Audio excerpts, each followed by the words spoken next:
I'm going to do a little outside video today, so I hope you guys don't mind some of the background noise.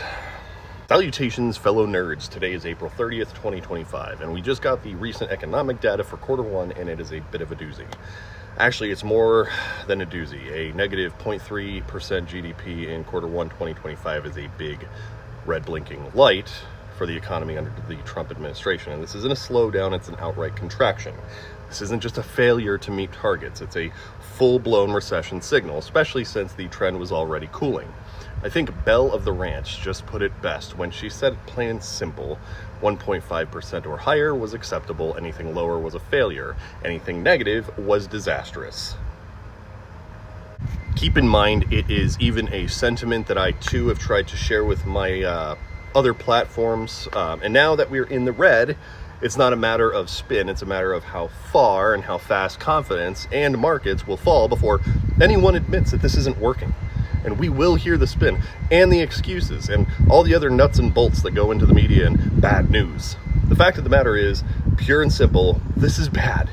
And it only stands to get worse because consumer confidence has also plummeted.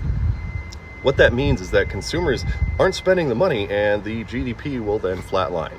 If businesses see less demand, they pull back on hiring or just start laying off workers, increasing unemployment and then deepening the recessionary cycle. And I know a lot of folks will try and push back, but understand that recessions are usually only announced after we've already been in them.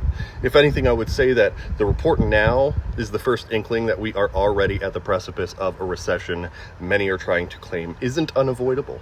Frankly, I feel like that is pure wish casting at this point. So, what can you do now to prepare accordingly?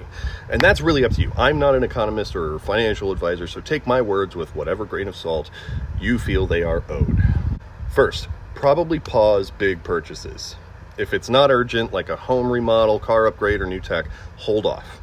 Prices might drop if demand keeps falling, and you don't want to be stuck with debt if layoffs begin to rise. Second, pay down whatever high-interest debts that you have now. Inflation may slow, but interest rates are still elevated. Prioritize credit cards and variable rate loans. Debt becomes heavier when incomes become squeezed. Third, begin building an emergency fund now. Maybe try to store at least 2 to 3 months of rainy day money in case layoffs start getting bad. You don't want to be caught with your financial pants down right now. 4, keep a close eye on grocery and gas spending. These are the immediate areas where costs can sneak up. With consumer confidence down, retailers may push more deals that aren't really deals, but you should be strategic. Stock up on the non-perishables when they're cheap.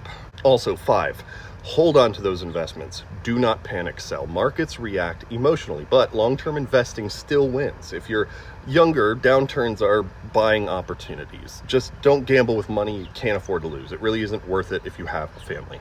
Another thing that could help is finding more joy in your own personal skills. Many folks realize that their side hustles came from a passion that they already had.